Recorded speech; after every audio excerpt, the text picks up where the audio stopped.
In this video, I am going to show you how to change your currency in Emirates websites.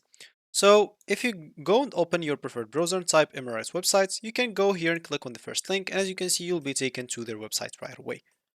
You can go as example and look for your specific flights that you want. So let's say an example here, I'm just going to type, I don't know, random place here or random dates, random return dates. Just search flights and let's see if we're gonna find any flights.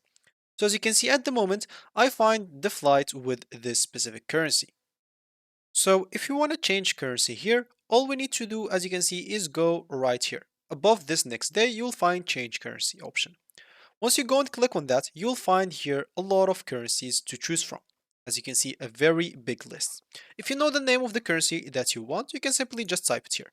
Let's say, for example, you want US dollars. So you can just type USD, you'll find this right here. You can click on it as you can see, and you will find yourself with nothing change.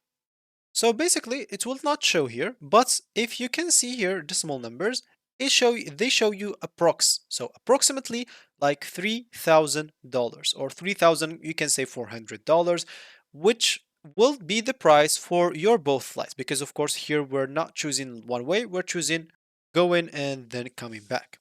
So of course, if we go and like go and choose maybe this flight as an example, they will take us to choose my return flight as an example. Let's say we choose this one. Here we can go and click on continue to passengers.